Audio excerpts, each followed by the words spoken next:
Hermanos, saludamos a los que están ingresando y ya les vamos a dar el tiempo a nuestro hermano Daniel porque comenzamos nuestro estudio el día de hoy.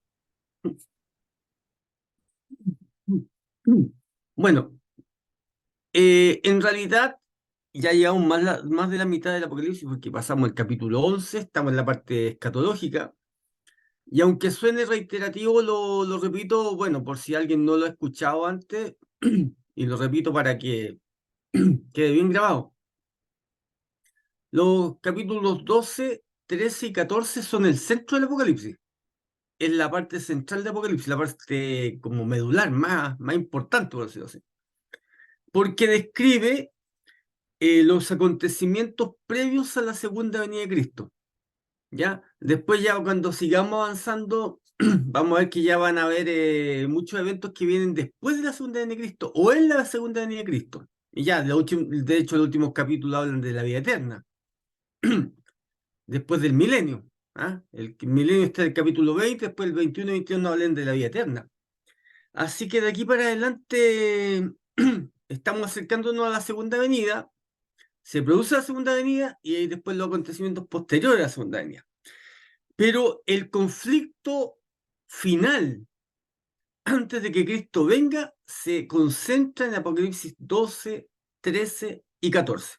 Ya vimos capítulo 12, ya vimos capítulo 13, y ahora vamos a entrar a la última parte de este trozo medular, que es el capítulo 14.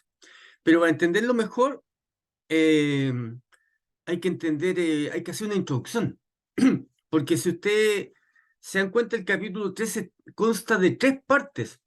Una que va del versículo 1 al 5, que nos habla de los 144.000, y ahora vamos a hablar por qué habla de los 144.000 ahí, en ese momento.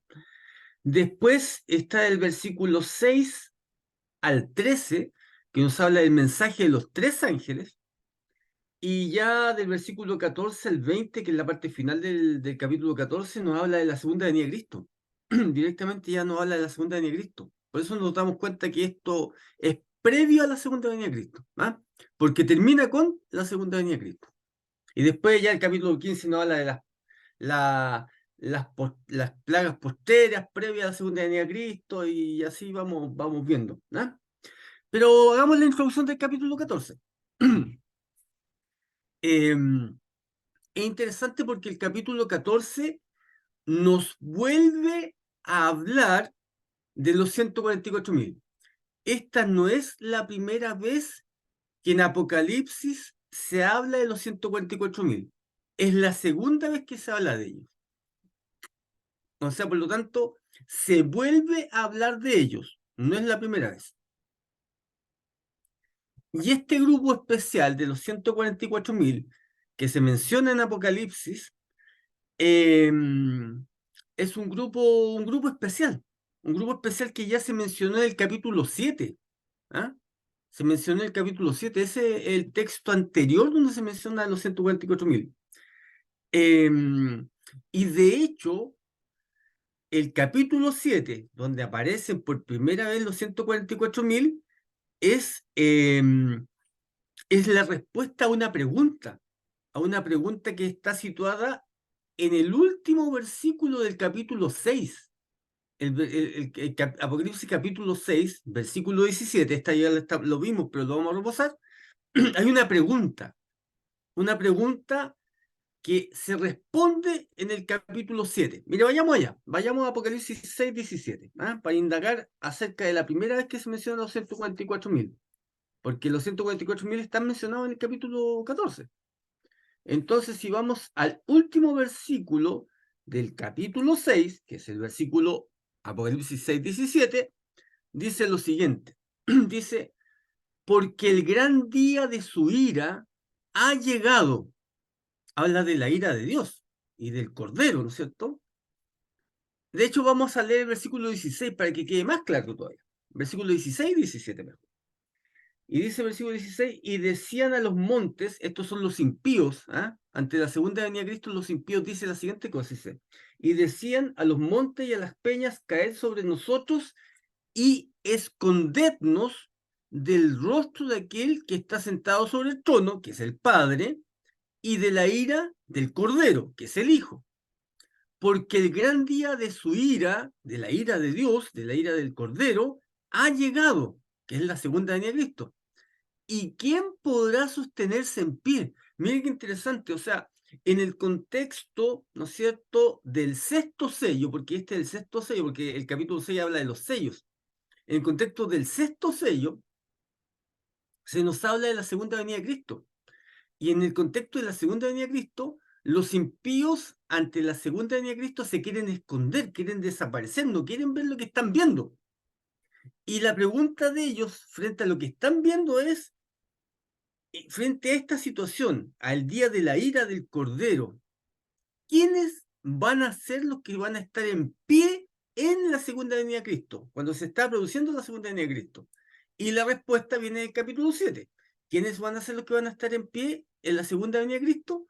Los 144.000, que por supuesto es un número simbólico que significa la plenitud del pueblo de Dios que va a estar vivo cuando se produce la segunda venida de Cristo.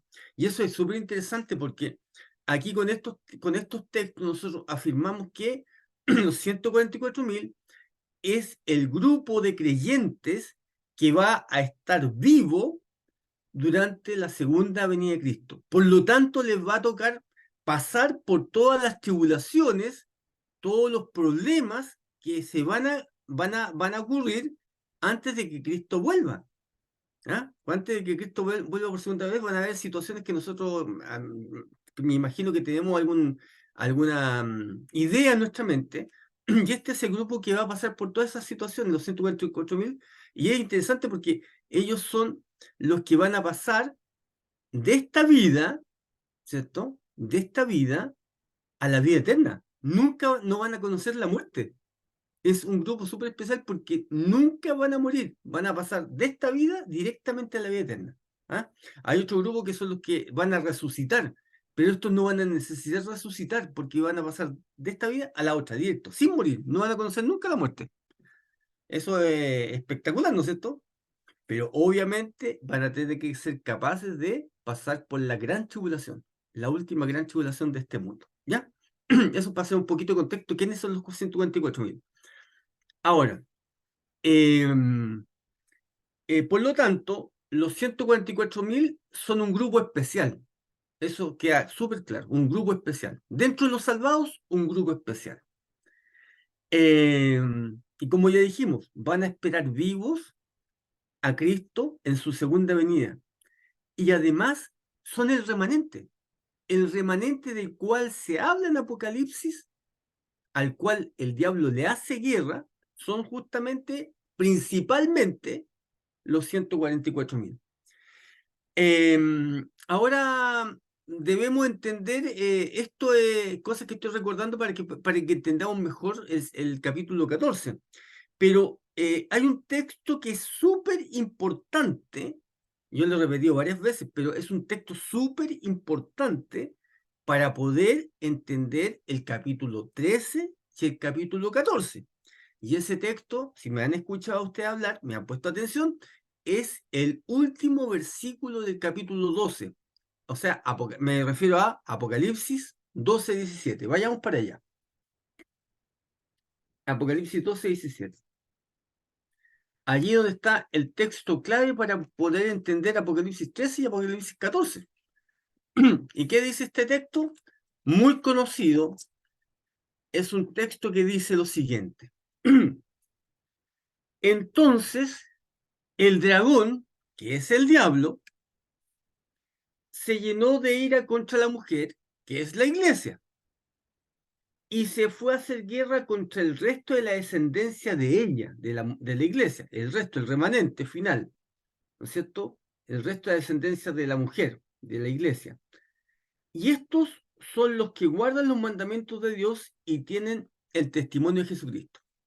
Y es muy interesante porque vamos a dividir este texto en dos partes para poder entenderlo mejor. En la primera parte vamos a ver la que se refiere principalmente al dragón.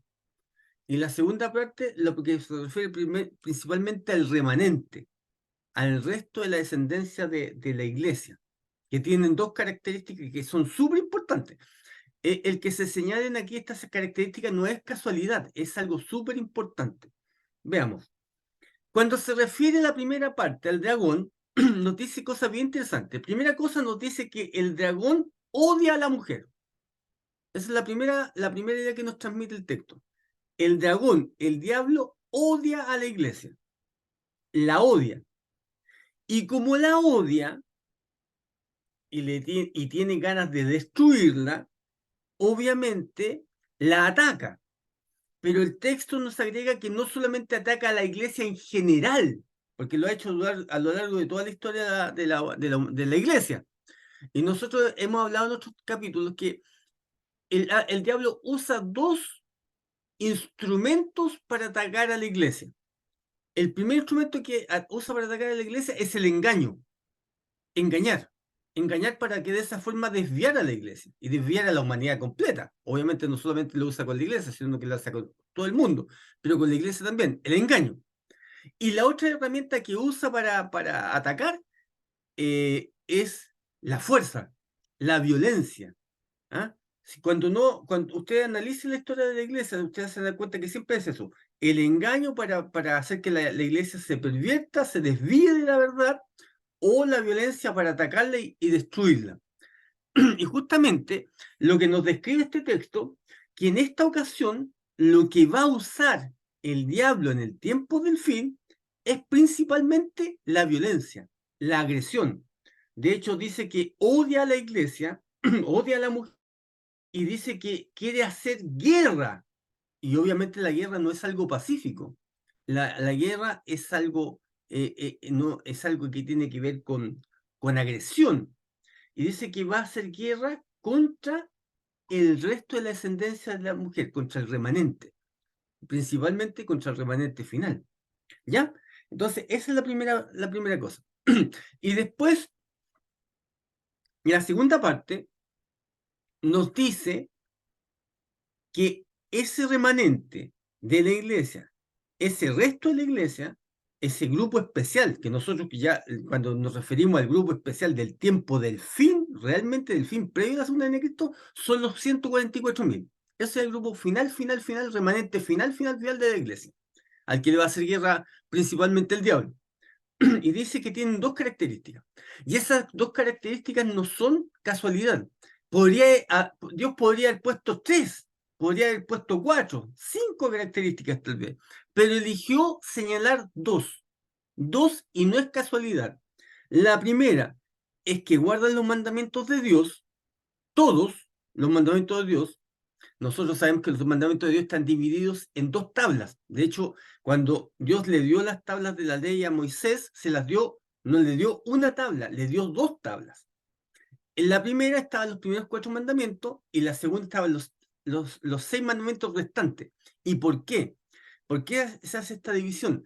Porque en la primera tabla están los mandamientos que tienen que ver relación con nuestra relación con Dios, con nuestra adoración a Dios. Está el primer mandamiento que habla de no tener dioses ajenos delante de Dios, el segundo que dice que no hay que adorar imágenes, el tercero que dice que hay que respetar el nombre de Dios, y el cuarto que habla del sábado, o sea, adorar al Dios creador.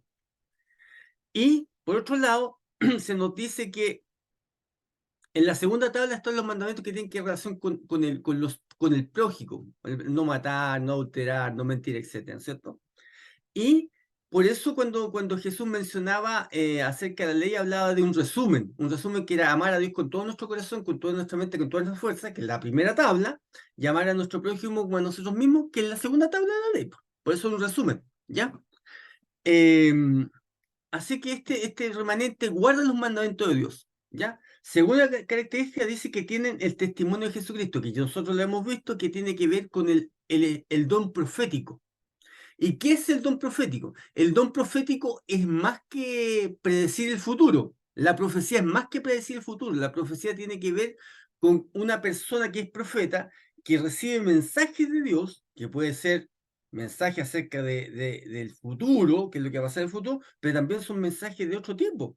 Porque todos los profetas del Antiguo Testamento, no todos daban profecías sobre el futuro.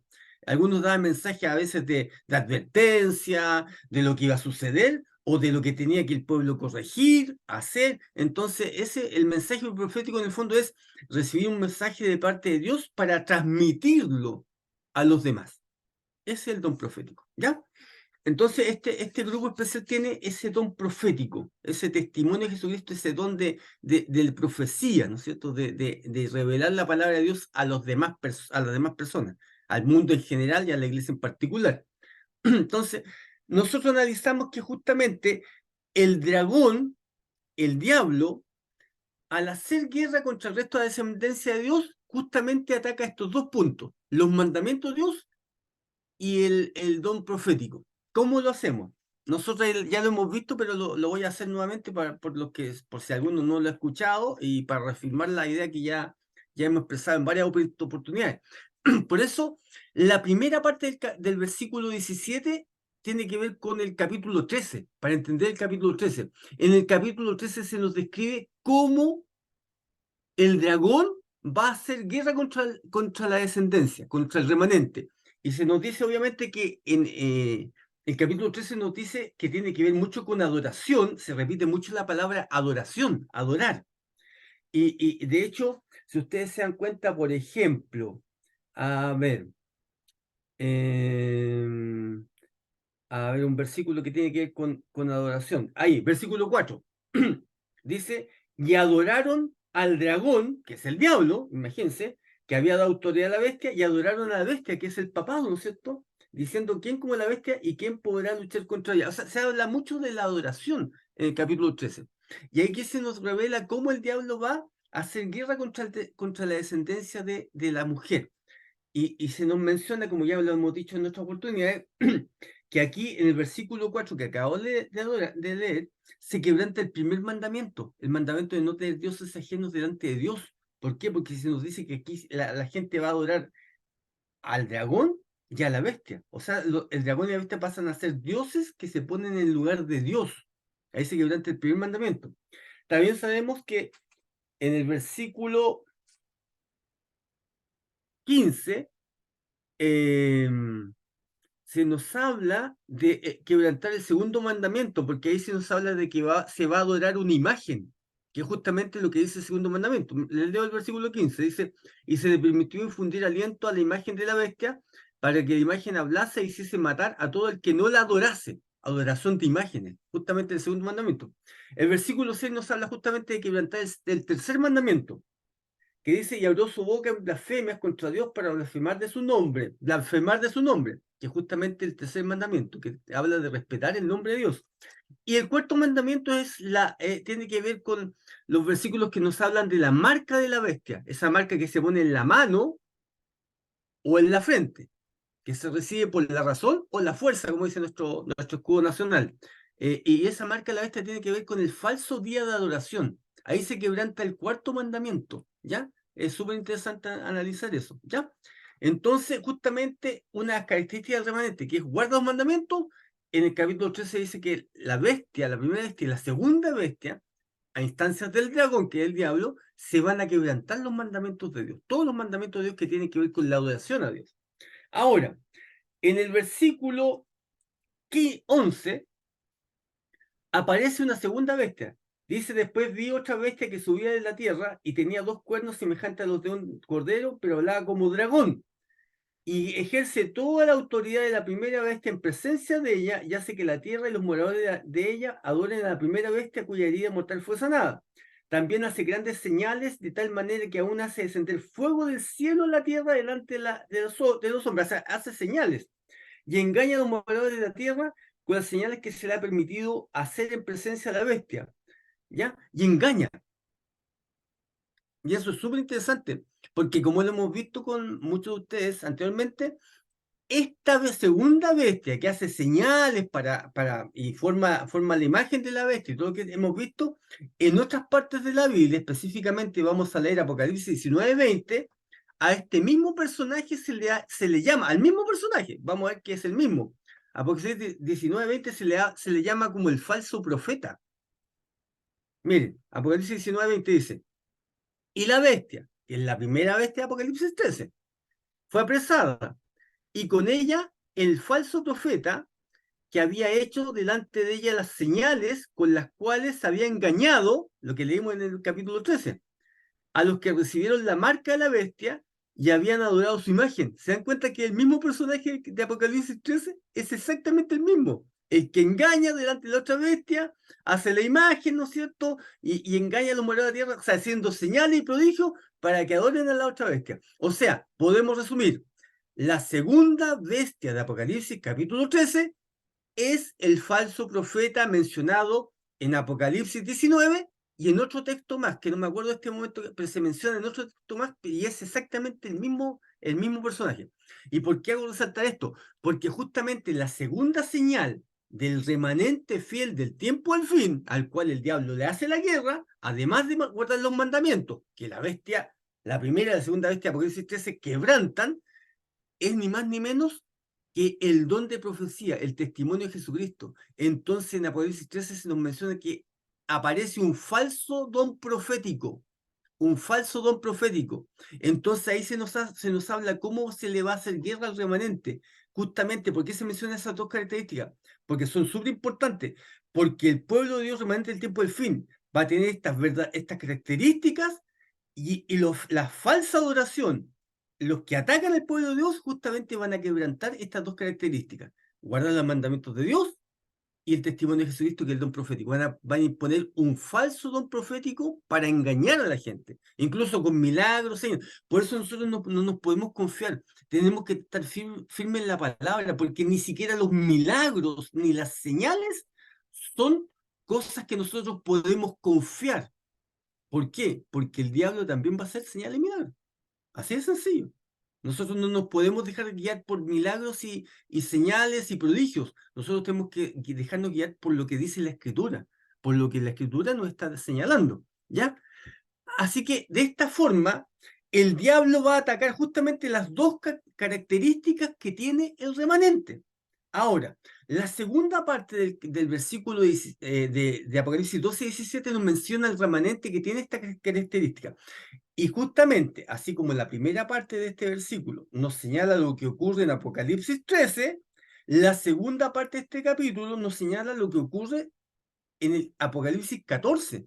Por eso es tan importante este versículo 17 del capítulo 12, porque es la puerta de entrada para entender Apocalipsis 13 y Apocalipsis 14. ¿Por qué? Porque en Apocalipsis 14, como ya se lo señalé, vayamos a Apocalipsis 14, justamente se menciona ese remanente que tiene esas dos características. Los 144.000 van a ser el grupo especial previo a la segunda venida de Cristo, que va a tener las características mencionadas en el versículo 17 del Apocalipsis 12. Ellos van a guardar los mandamientos de Dios, van a tener la verdadera adoración a Dios a través de la obediencia a sus mandamientos y además van a tener el verdadero don profético, o sea, van a tener no el engaño profético, con señal y prodigio incluso, sino que van a tener el verdadero y fidedigno mensaje de Dios para el tiempo del fin. Ellos sí que van a tener el verdadero mensaje, el verdadero don profético para el tiempo del fin antes de la segunda venida de Cristo. ¿Y dónde se ve esto? Veámoslo. Por ejemplo, Apocalipsis 14, versículo 7. Miren qué interesante. Apocalipsis 14, acordémonos, en Apocalipsis 13 se habla de la falsa adoración. La falsa adoración. En Apocalipsis 14, por lo tanto, se nos debería hablar de la verdadera adoración. La que obedece a los mandamientos de Dios.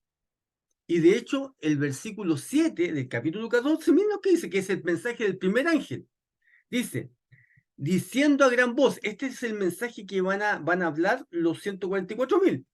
Diciendo a gran voz, temed a Dios y dadle gloria, porque la hora de su juicio ha llegado. Y mira, y adorad, adoración, pero esta es la verdadera adoración, no la falsa. ¿Y adorad a quién?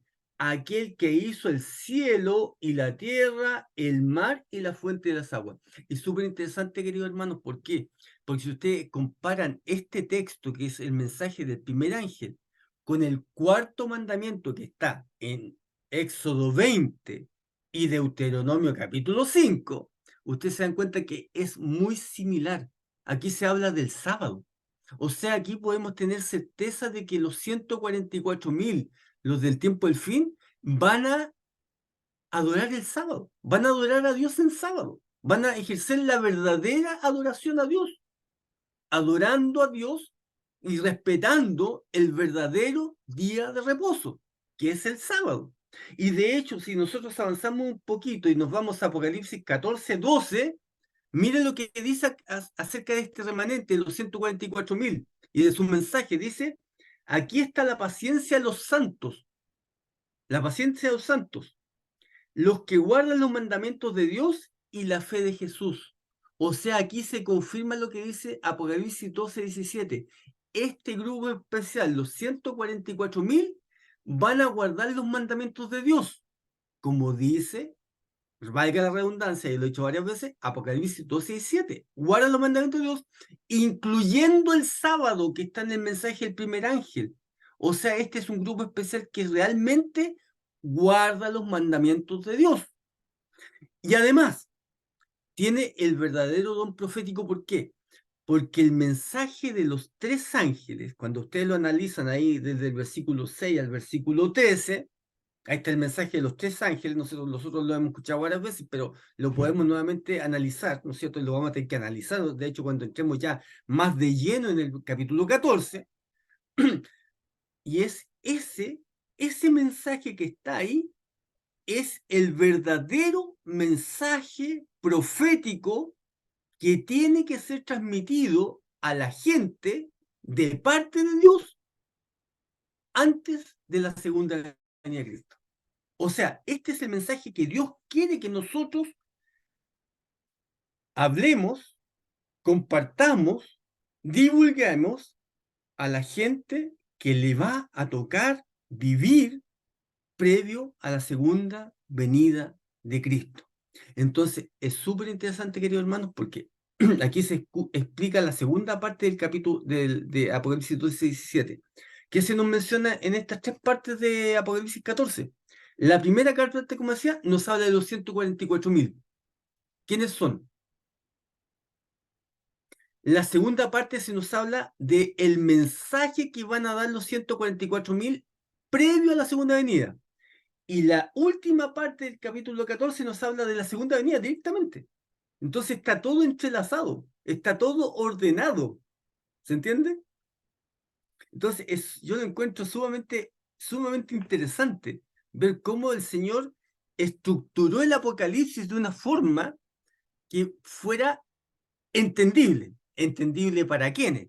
Para los que lo estudian, para los que se dan el tiempo de meditarlo, estudiarlo, comprenderlo, ¿no es cierto? Averiguar, participar de cursos como este, ¿no es cierto? De otras, escuchar a otras personas y entender que este es el mensaje importante para nosotros en el tiempo que nos toca vivir. Ahora, esa es la primera parte que tenía que compartir con ustedes con la instrucción. Y ahora, ya que nos queda un poquito de tiempo, vamos a empezar a entrar ya en el capítulo 14. Mire, vamos a leer la primera parte. No nos va a dar tiempo para entrar en las otras partes, pero la primera parte vamos a poder analizar por lo menos algo. Voy a leer del versículo 1 al versículo 5. Apocalipsis 14, versículos 1 al 5, que esa es la primera parte. Dice, después miré, y he aquí, el Cordero estaba en pie sobre el monte de Sión, y con él 144.000 que tenían el nombre de él y el de su padre escrito en la frente. Y oí una gran voz del cielo como estruendo de muchas aguas y como sonido de un gran trueno. Y la voz que oí era como de arpistas que tocaban sus arpas y cantaban un cántico nuevo delante del trono y delante de los cuatro seres vivientes y de los ancianos. Y nadie podía aprender el cántico sino aquellos 144.000 que fueron redimidos de entre los de la tierra. Estos son los que no se contaminaron con mujeres, pues son vírgenes. Estos son los que siguen al Cordero por donde quiera que va. Estos fueron redimidos, rescatados de entre los hombres como primicias. para Dios y para el Cordero, y en sus bocas no fue hallada mentira, pues son sin mancha delante del trono de Dios. O sea, aquí confirmamos que este grupo es un grupo súper, súper, súper especial. No es cualquier grupo. De hecho, en la Tierra Nueva, este grupo siempre va a ser especial. Siempre va a tener un lugar especial. Van a ser señalados como un grupo especial. O sea, los que tengamos el honor de pertenecer a este grupo, si que estamos vivos cuando llegue la segunda venida de Cristo, además de tener el privilegio de nunca morir, que ya es un privilegio extremadamente grande, nunca morir, pasar de esta vida directamente a la vida eterna, el otro gran privilegio que vamos a ser un grupo especial en el cielo. Dice que siguen al Cordero donde quiera que va. Es como una guardia especial alrededor del Cordero. O sea, es como el grupo de los salvados, el grupo especial que va a estar más cerca de Cristo. Es un grupo súper especial. Pero vayamos viendo las características de este, las características especiales de este grupo. Dice, versículo 1. Después miré, y aquí el Cordero, que es Cristo, estaba en pie sobre el monte de Sión. Esa mención del monte de Sión obviamente es una mención ya a la salvación. Es súper interesante porque este texto nos muestra a los 144.000 ya salvados. Nos muestra a los 144.000 ya en el cielo, ya rescatados, ya salvados, ya victoriosos. Porque es interesante, porque ante el conflicto que nos menciona Apocalipsis 13, que es un conflicto terrible, porque se nos menciona que el dragón, el falso profeta que es Estados Unidos, que hace la imagen de la bestia, la primera bestia que es el Papa, o sea, estos poderes políticos, religiosos que van a estar en el tiempo del fin, que van a odiar a la iglesia y van a querer hacer guerra contra el resto de la descendencia de la iglesia, frente a todo ese poder abrumador humano. Ahora, ¿cómo se presenta a los 144.000? Se los presenta victoriosos. ¿Se entiende? O sea, el mensaje ¿cuál es? Frente a esta situación tan difícil, va a haber un grupo de seres humanos que van a vencer. O sea, no es imposible vencer. Se puede vencer. Con el Cordero se puede vencer y se va a vencer. ¿Ah? Es un mensaje central también de Apocalipsis capítulo 12. El centro de Apocalipsis capítulo 12, mejor lo vamos a leer para que se entienda mejor. Dice, Apocalipsis 12, para entender mejor esto. Apocalipsis 12, vamos a leer el versículo 10 y 11. Apocalipsis 12, versículos 10 y 11, porque es el texto central de Apocalipsis 12. Dice, entonces oí una gran voz en el cielo que decía, ahora ha venido la salvación, el poder y el reino de nuestro Dios y la autoridad de su Cristo, porque ha sido lanzado fuera el acusador de nuestros hermanos, el que los acusaba delante de nuestro Dios día y noche. Y miren, ojo, y ellos, con respecto a los salvados, le han vencido por medio de la sangre del Cordero y de la palabra del testimonio de ellos y menospreciaron sus vidas hasta la muerte. Imaginen lo que está hablando aquí. Un grupo especial que es capaz de ser fiel al Señor hasta la muerte si fuese necesario, pero son vencedores en la sangre de Jesucristo y tienen un testimonio acorde a la salvación que han recibido. Y este grupo se ve afiatado, se ve consumado en los 144.000 que se menciona en Apocalipsis 14. Entonces dice, después miré y aquí el Cordero estaba en pie victorioso sobre el monte de Sión y con él victoriosos ¿quiénes? Los 144.000 que tenían el nombre de él y de su padre escrito en la frente. Y esto es súper interesante, querido hermano.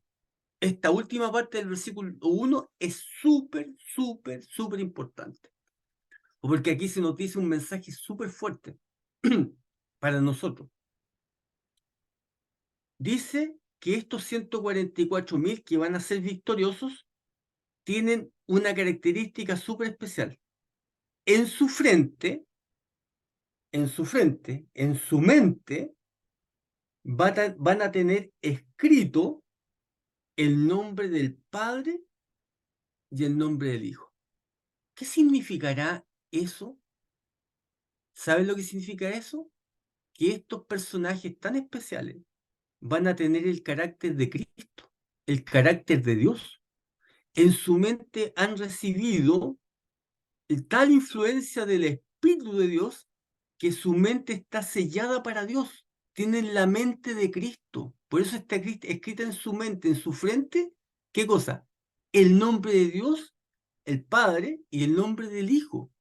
¿Por qué? Porque su relación ha sido de tal forma, tan limpiada por las situaciones que han tenido que enfrentar con valor junto a Cristo, que su carácter ha sido purificado de tal forma que realmente pueden decir que tienen el carácter de Dios, el carácter de Cristo.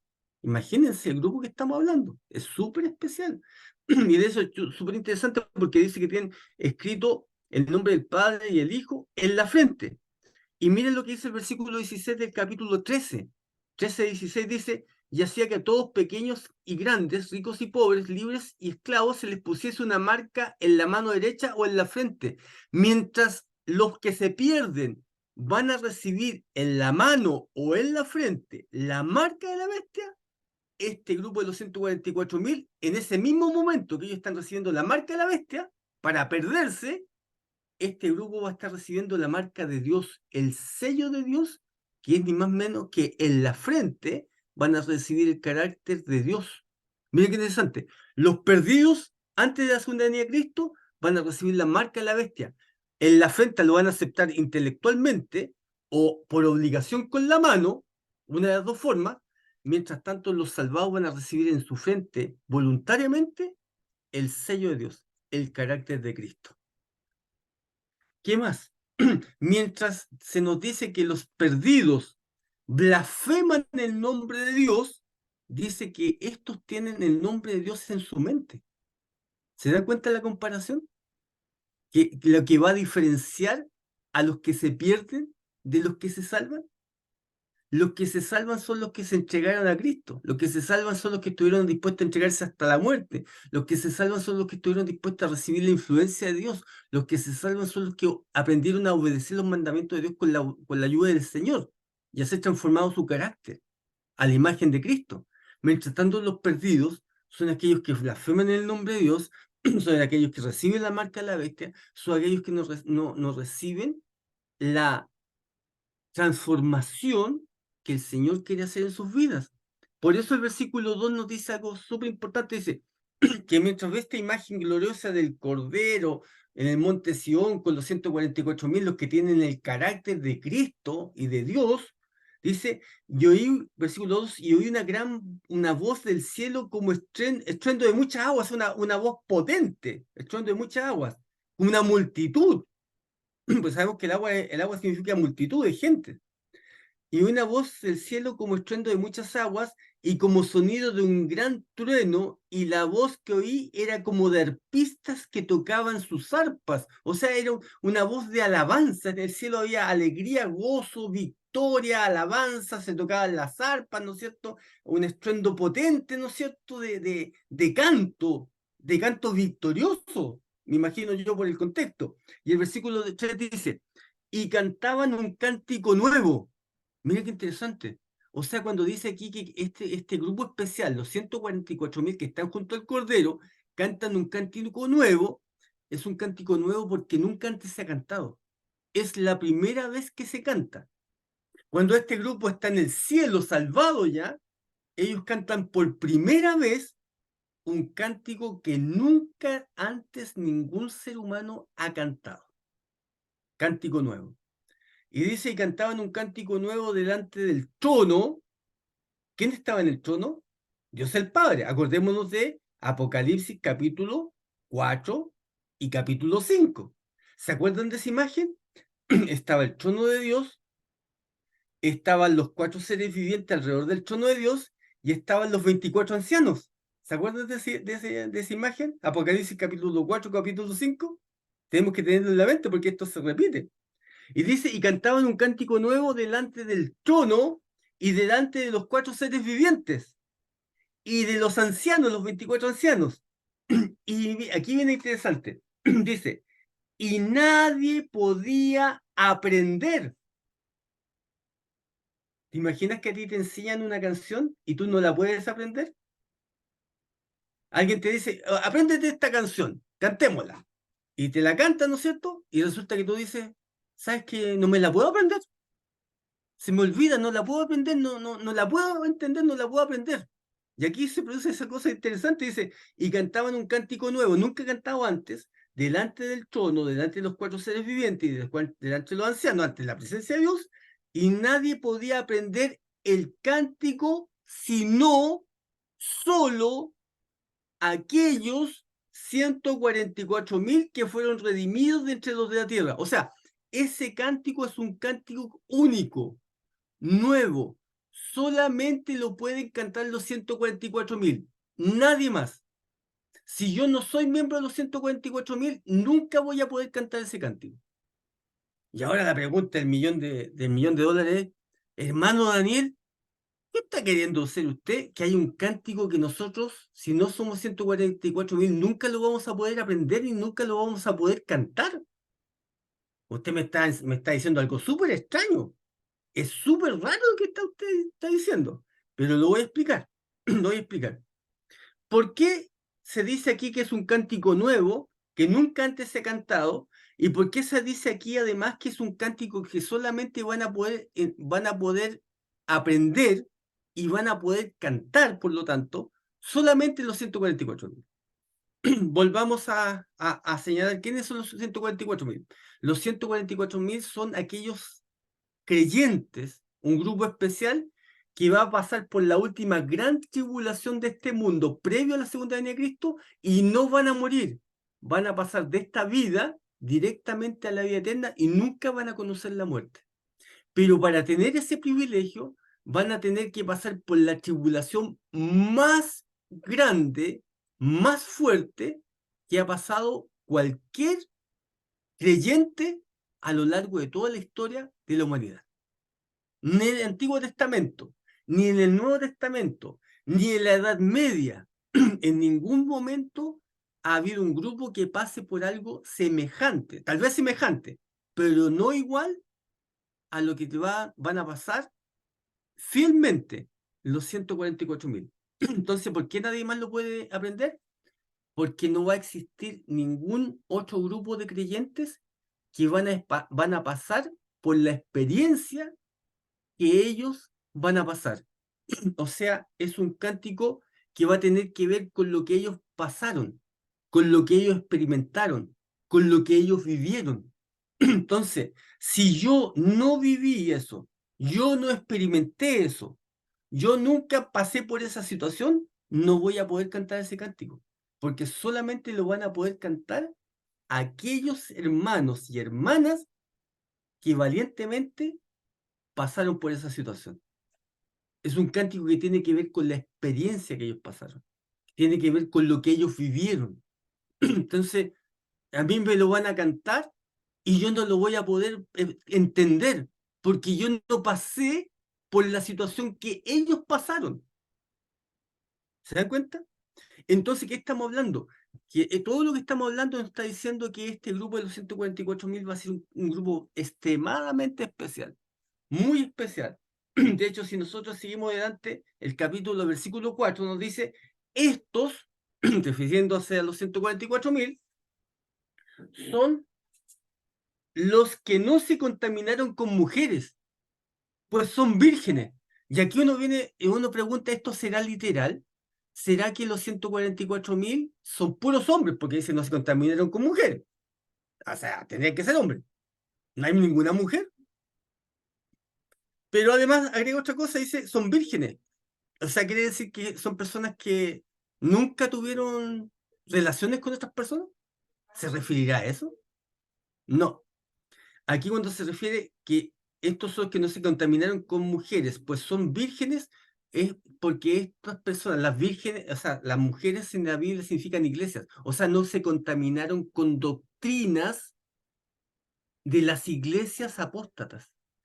Solamente practicaron y creyeron y obedecieron aquellas doctrinas y mandamientos que eran los que Dios mandaba a través de su palabra.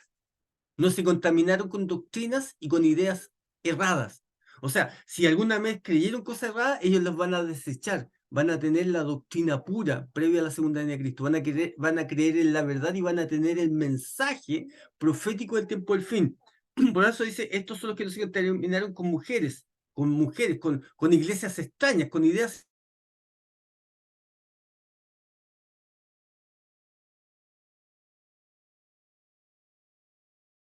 Estos son los que siguen, o sea, siguen al Cordero a donde vaya, fieles, pegados al Cordero, para donde quiera que va. Estos fueron redimidos de entre los hombres como primicias especiales para Dios y para el Cordero. Y en sus bocas, no fue hallada mentira, pues son sin mancha delante del trono de Dios. O sea, previo a la segunda venida de Cristo, ellos dijeron la verdad y solamente la verdad. Fueron presionados para, para aceptar la falsa adoración. Fueron presionados para que abandonaran la fe. Fueron presionados a través de la violencia, incluso la amenaza de muerte. Les quitaron el trabajo, les quitaron la alimentación, les quitaron sus casas y fueron capaces de ser fieles hasta la muerte, frente a la presión más grande que nunca va a experimentar un grupo de creyentes a lo largo de la historia. Pero lo interesante es que aquí, la primera parte del capítulo 14 los menciona como victoriosos y que tienen el carácter de Cristo. Por eso pudieron pasar por todo eso, porque se entregaron a Cristo total y absolutamente. Por eso son un grupo especial. Y cuando dice el versículo 4 que dice, estos son los que siguen al Cordero por donde quiera que vas, ¿a qué se refiere? Que este va a ser un grupo especial que literalmente va a seguir a Cristo donde quiera que vaya por la eternidad. Van a ser como una guardia especial de Cristo. Van a estar pegaditos a Cristo. Así un grupo especial. Y este grupo que bueno, que puede que más de algunos de nosotros aspire a estar en ese grupo, a estar en ese grupo especial, los 144.000. Y ahora, ¿qué nos relata el resto del capítulo 14? Nos relata el mensaje profético que este grupo va a tener que transmitir en el tiempo del fin. ¿Y ese mensaje cuál es? El mensaje de los trajes.